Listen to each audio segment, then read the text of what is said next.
Hello guys and girls, welcome back to more Steins Gate. I'll have a little chat with you before we get back into reading. First of all, I'd like to say, well, like half the comments were about my pronunciation of certain things like Okarin and such. And I started watching the anime actually. I have linked it down below if you want to watch it. You can watch either the sub or the dub. I watched the dub just to kind of see how they do the voices in English, and first of all, the anime seems very promising. I watched up until this point, and then I have to like play more so I can watch more, and it sort of gives me two perspectives and also motivates me to keep playing the game so I can keep watching the anime, if you get me. I ended up listening to all of Kurisu's lecture at ATF. There we go. After the two time travel theories she introduced at the beginning, she explained the rest with equal eloquence.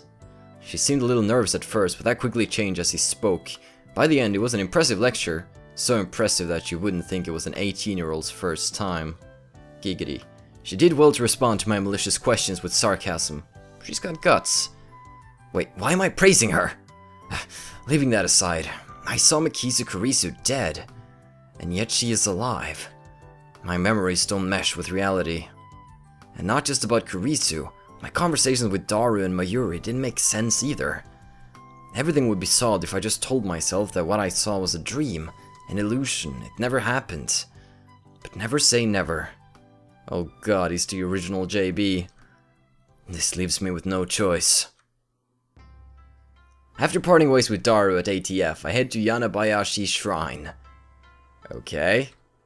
I need to go to get exorcised. I seriously doubt that Makise Kurisu at ATF was a ghost. Regardless, it's natural to seek an exorcism after such an experience. I'm Japanese. It's in our blood. Yanabayashi Shrine is located on the other side of Kanda River. To find it, enter the first side road after crossing Mansebashi Bridge. It's a very small shrine that doesn't fit with the surrounding multi-tenant buildings. Kanda Myoin is the more famous shrine in Akiba, but I deliberately chose this one. The shrine is so small you could easily miss it if you weren't looking. Regardless, I can hear the chirping of cicadas from the few trees growing here. I've been corrected on that pronunciation before, but we'll move on. It's Okarin! Do-do-do! There are two girls standing in front of the main building. Ooh, who's the new girl? One of them is Mayuri. The other is a docile-looking beauty in the traditional Miko attire. Shrine maidens, priestesses in the Shinto religion. Miko typically dress in a white kimono with a red hakama or skirt. Their role is to assist priests with performing rituals and events. Alright. Urushibari Luka. A stunning example of feminine charm and grace. Lips delicate like cherry blossoms in bloom. The essence of Japanese beauty. The chief priest's son. What? That's right. Son. Lovely in every way, but he's... What? I'm glad you told me now, though. Could have fooled me. So, this is a guy, but he acts like a girl, and I would guess he also makes a girly voice, which is perfect. I'm a guy doing a girly voice. Good afternoon, Okabe-san. He bows his head. The voice of a girl, the mannerisms of a girl. More feminine than any girl I know. But he's a guy! Taller than Mayuri, yet oh so slender. But he's a guy! Looks stunning in Miko robes. But he's a guy! Holding a bamboo broom, apparently in the middle of cleaning. But he's a guy! It's almost evening, it's still hot as hell outside. But he's a guy! Damn, Kikadas won't shut up. But he's a guy! Lukaku, that blade I gave you, what happened to it? He's a friend of mine. I call him Lukaku. We met when I rescued him from some aggressive photographers in Akiba's pedestrian heaven. Some neighborhoods of Tokyo, such as Akihabara, close major streets on busy shopping days. This effectively turns the street into one big sidewalk, facilitating pedestrian access. It also so happens that Lukaku and Mayuri are classmates. I learned that fact after I gotten to know him. Lukaku is taken aback by my sharp question. He starts fidgeting with a flushed face and tears in his eyes. You mean Demon Sword Samidare? Correct, I bought it for you so you could learn to control your power. Oh yeah, you bought it at Bladeworks, right? I think you said it cost 980... Don't say another word! Any more and they will come to silence you. They're gonna silence me? Thanks for worrying about me, Okarin?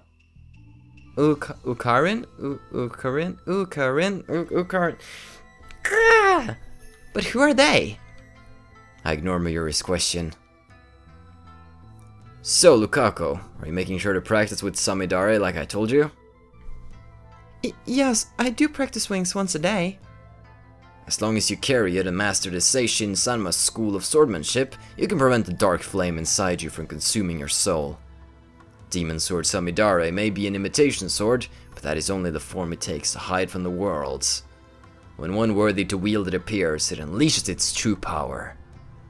And it was on sale for only 980 yen, tax included. Thank you, Okabe-san. It was a wonderful present. My name isn't Okabe. It's Okarin! It's Okarin, I'm sorry, Kiyoma-san.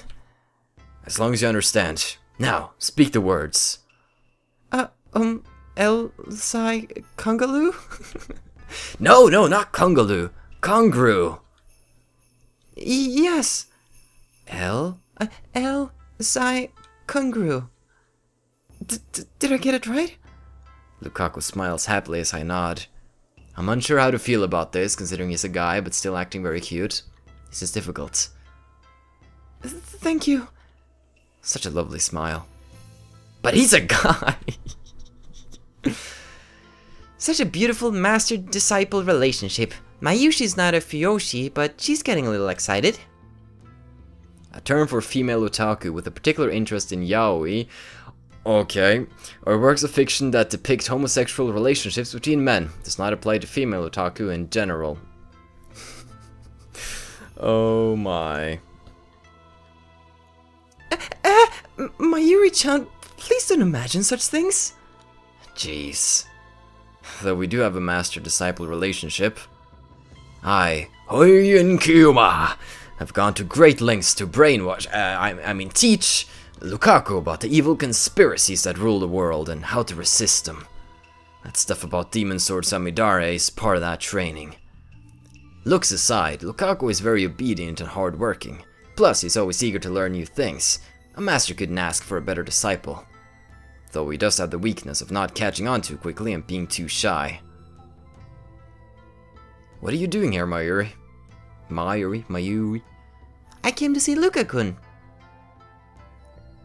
Komima's coming up next month and I wanted to cosplay as Kirari-chan from Raynet, but he won't say yes. Alright. So here's the character that I want to be. The heroine of Raynet Kakaru. Her full name is Nishimura Kirari. She's a smart and athletic girl in the 5th grade. She's also cute and has a good personality. Basically a perfect girl. Passionate about fashion, hates mushrooms. Well, what can be true about that, huh? Alright, let's go looking for the other one we found about the convention. Kamima. Comic Giga Market. A massive otaku event held twice a year at Tokyo Big Sight. Every Kamima, thousands of artists gather to sell their creations, which range from erotic manga based on popular anime to original figures, music, and games. The next Kamima will be held on August 15th. Alright? But cosplaying, that's just too embarrassing for me. But I'm sure you look great in it. The phrase, someone this cute can't be a girl, is really popular, you know? Come on, make your cosplay debut. Mayuri's hobby is making costumes. She's made at least 30 so far, but it's rare for her to wear one herself. It is an unwritten rule to use this face whenever you see someone who looks like a cute girl but is either of unspecified gender or actually a boy. This expression is also used sarcastically with boyish looking girls. Oh, it also says up here, Kono kawaii ko kao nano no kono no hasu ga nai. Woo! I said that really horribly, but there we go. Instead, she seems to get her kicks from seeing other people wear them. And it looks like she's chosen Lukaku as her next target. Naturally, the costume Mayuri is currently raving about is for a female character. Normally, I would understand why a man wouldn't want to dress like a girl, but come on, Lukaku has no problem wearing Miko robes. Why should cosplay be any different? But whatever, I have business to take care of. Save the trivial stuff for later. But it's really important to Mayushi. And it's trivial to me. Anyway, Lukaku, there's a good reason for my being here today. I need you to perform an exorcism. An exorcism? Then I'll go get my dad. Please, what? No, it's nothing that serious. I just need some peace of mind. That's why I came here instead of Kanda Shrine. So with that said, bring out the usual. The usual? You mean Samidare? No, who the hell uses a demon sword for an exorcism? The usual for an exorcism should be obvious. I don't know what it's called, but it's that stick with the zigzaggy paper thingies that the priest does a shaky thingy with. That sounded really dumb, Okarin. Quite a shock to hear that from Mayuri. Oh, the Unusa. But I don't know if my father will lend it to me. A wand that is carried by a Shinto priest, adorned with shide paper. It is used in blessing rituals to ward off evil spirits. All the spirits go away. I'll go ask him. Lukaku makes a quick bow, then runs off towards his house, which is on the shrine grounds. Meanwhile, Mayuri takes her pocket watch out of her bag to check the time. It's a very old watch, not the sort you'd expect a high school girl to carry. Its name is Pockety. Obviously, that's the name Mayuri gave it, not its brand name or anything. Ever since elementary school, Mayuri has carried Pockety with her everywhere. It's her most important treasure. Well, time for me to go to work. Do your best. You going straight home afterwards? Yup. Mayuri lives in Ikebukuro. She comes to Akiba by train just about every day. It should be obvious since we're childhood friends and all, but I live in Ikebukuro too. Though I've been staying at the lab since summer break began. See you tomorrow. I call Mayuri to stop before she trots off. Mayuri, I'm gonna switch those up, that's just how I do. Wait, Mayuri, back at Radio Kaikon, you heard a man scream, right? Scream? Mayuri blinks several times and puts her finger to her temples as if in thought. Then she gives her usual smile. When was that again? This afternoon. I don't think I heard anything. Oh, well, alright. Okarin's a weirdo. Bye bye. Do do do. Okarin. Mayuri leaves, this time for good, though she pauses to wave at least a half dozen times before disappearing beyond the archway. Thanks for waiting, Okabe-san. Lukaku returns shortly after Mayuri leaves. In his hands is the white zigzaggy thing I asked for. Dad let me borrow it, thank goodness. Did Mayuri-chan leave? Don't worry about Mayuri. Begin the exorcism at once, Lukaku. Okay, but do you really want me to do it? What exactly am I exercising anyway? Lukaku is flustered. Is he really up to this? I'm beginning to doubt. Should have known better. The instant doubt touches my heart, a terrible chill shoots up my spine. Gah! It's the evil spirit! In my arm. I grab my violently shaking wrist. Be still, foul spirit! Gah! Hurry, Lukaku! It's trying to take over! No way! Please hang in there, Okabe-san! I'm not Okabe-san! I'm sorry, Kiyoma-san! But what should I... The exorcism! Hurry! Just do it! Like I taught you! Okay. With a serious look on his face, Lukaku grasps the Unusa with both hands as if it were a sword. His stance is impressive. I've taught him well. His face is red and he can barely talk. It looks like he wants to say something, but he's hesitating. Panicking because he feels awkward? Amateur. Please, Luka, expel the spirit from me. I don't want to kill you. Lukaku starts crying. Looks like he's really worried. Reason tells me he's a guy, but his lovely appearance makes me feel guilty, like I made a frail girl cry. but despite the tears swelling up in his eyes, it looks like Lukaku's managed to work up his resolve. Hear me, evil spirit! He raises the Anusa up high, shaking it left and right. Please leave from Kiyoma-san! That's great! Now strike my arm with those zigzags! Hey! The tip of the Anusa touches my upper arm. In an anime, this would be the cue for some dramatic shockwave to occur, but nothing like that happens. Well, I'll have to watch the anime to see what they do then. The only sound is the chirping of cicadas. Did it work? I take a deep breath. The trembling in my arm has stopped. I'm okay. Looks like you drove away the evil spirit. Good job, Lukaku. Lukaku sighs in relief and blushes. I'm glad I was able to help. His shy smile really does make him look like a girl. That was interesting. Finally some music. After I get back to the lab, I take the broken TV down to the Braun 2 workshop for repairs. Daru and Mayuri have already gone home, so I have to carry the TV down the narrow staircase by myself. It's brutal, back-breaking work, but I manage.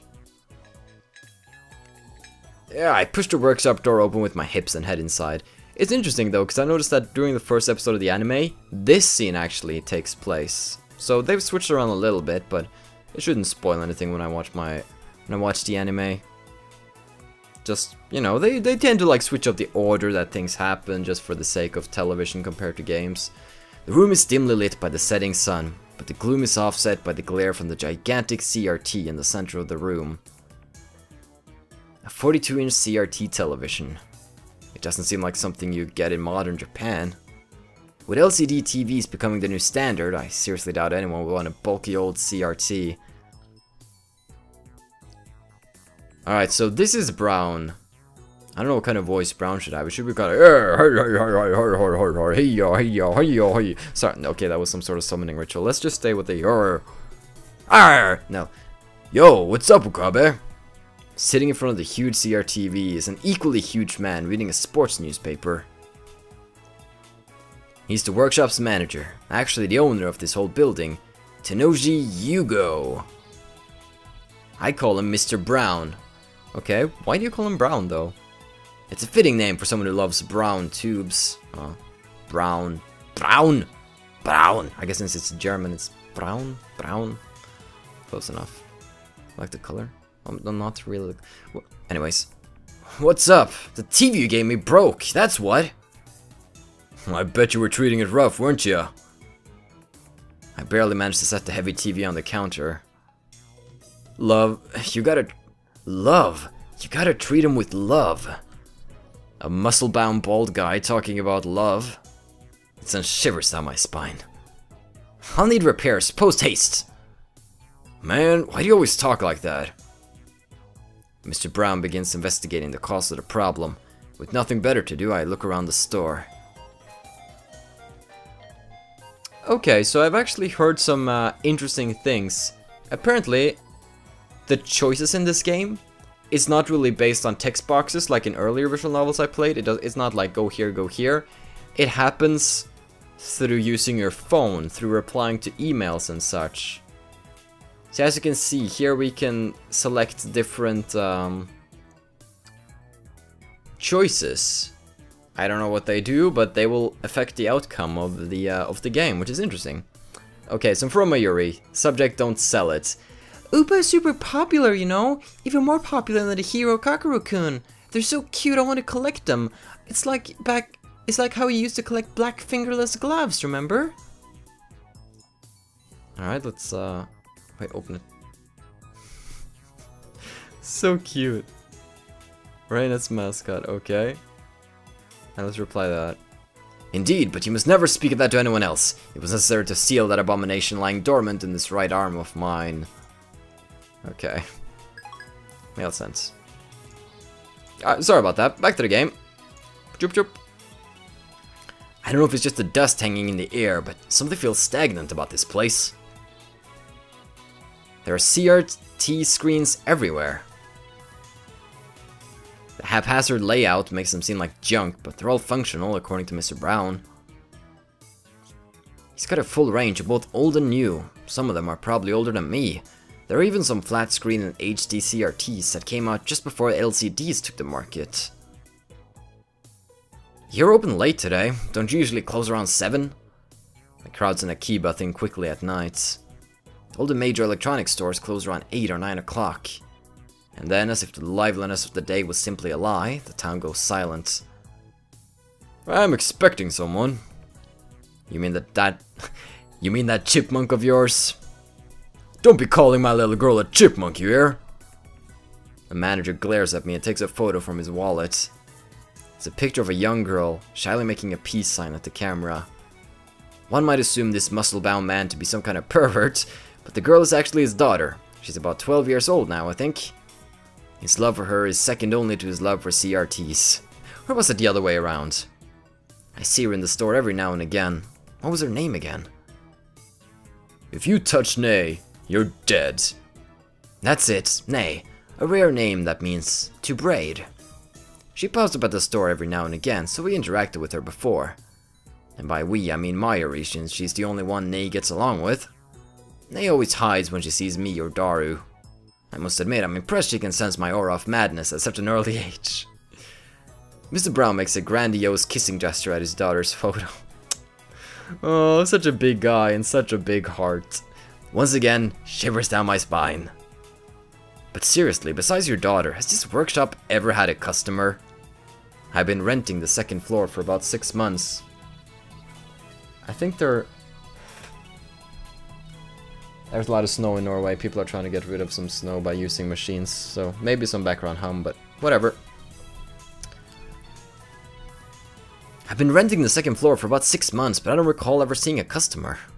I would be surprised if this place were actually making any money. Ain't a customer. He puts away the photo and goes back to checking the TV, leaving me with that vague answer.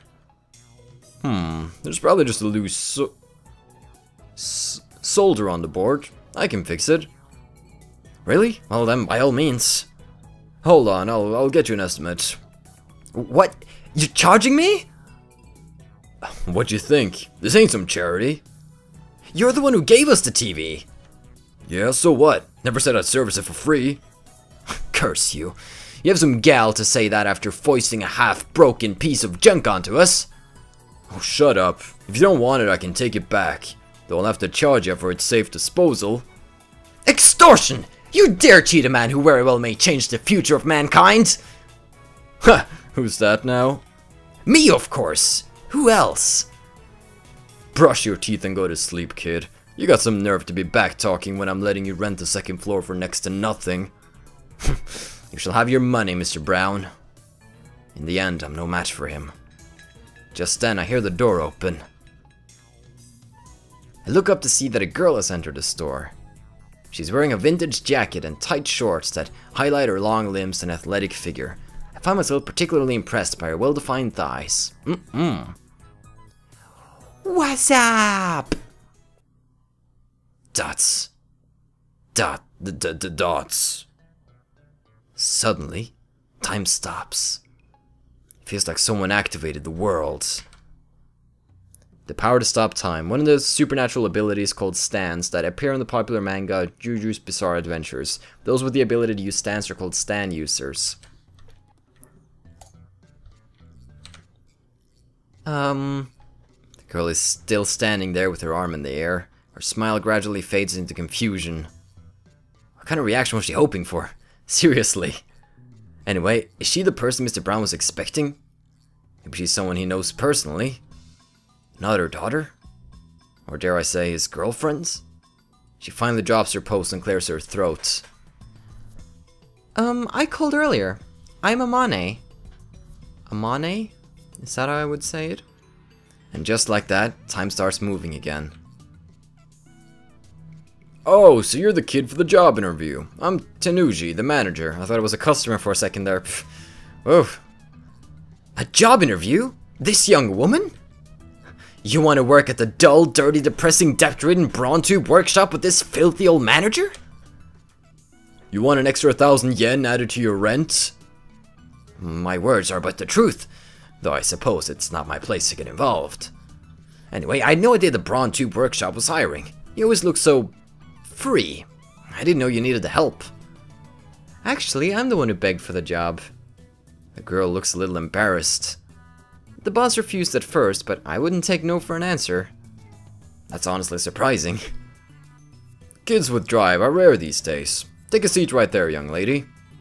Oh, thank you. Looks like they're going to have a formal interview. I was going to leave, but since Mister Braun hasn't kicked me out, I'll stick around a bit longer. The girl's expression is stiff. I guess she's nervous. Just because of a part-time job interview? In contrast to how she said she wouldn't take no for an answer, she doesn't seem so enthusiastic. Right, what was your name again? Amano Susua. Age? 18. Same as me. Student? No. She shakes her head. Why do you want to work here? Because I love CRTs. Hired! You start tomorrow, Missy! You're my new personal favorite. And my only, worker, but let's not look at the details here.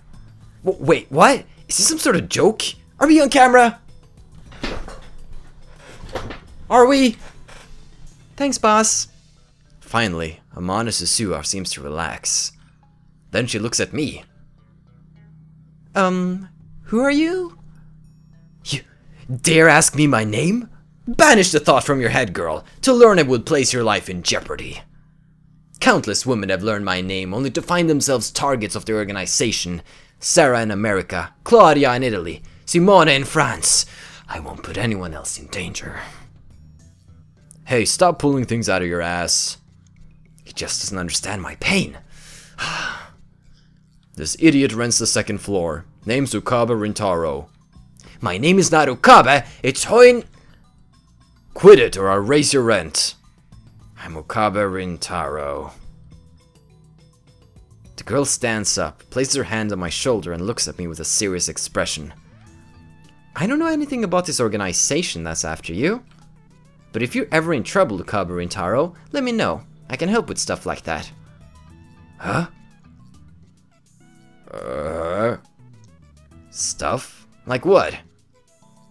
If necessary, I can hurt them so bad they'll never bother you again. Mr. Braun, I don't think you should hire her. Yeah, she might be a wild one. I'll fire her if she causes any trouble. Anyway, ignore that organization nonsense. It's all in Okabe's head. It is? You just keep thinking that. But someday the world will kneel before me. And then Amano Susua stares straight at me again. Maybe she has a habit of looking people in the eye. So that's the current trend. Thanks for the tip. Trend? I don't think so. I'm liking this though. I like the characters. The characters are really interesting and unique. And I might actually cut off the oh, I have new mail. I didn't even see. Let's read the mail here. From Lukaku. Are you really okay with yesterday's exorcism? I feel like a more traditional ceremony would have been better. Sorry. I'm worried something might happen to you because my exorcism wasn't strong enough. It bothers me so much I can't sleep at night. P.S. because of that I couldn't do more than 3 practice swings with Samidare. Are you really... So, it's the word I picked. Does that mean that I focus on that particular sentence? So, this one is, are you okay? This one I say that maybe a traditional one would have been better. Something might happen. I'm not sure how this works yet. Let's reply. It wasn't bad, just a little clumsy. You're servants of the gods. You need to project dignity and confidence. Work on it. Alright, let's send that mail. There we go. At least I haven't gotten any Viagra ads yet, which is a bonus. Well, guys and girls, I'll see you in the next episode. Have a still good day. Take care and stay awesome. But most importantly, everybody, never forget my name. Hoyen Kiyoma!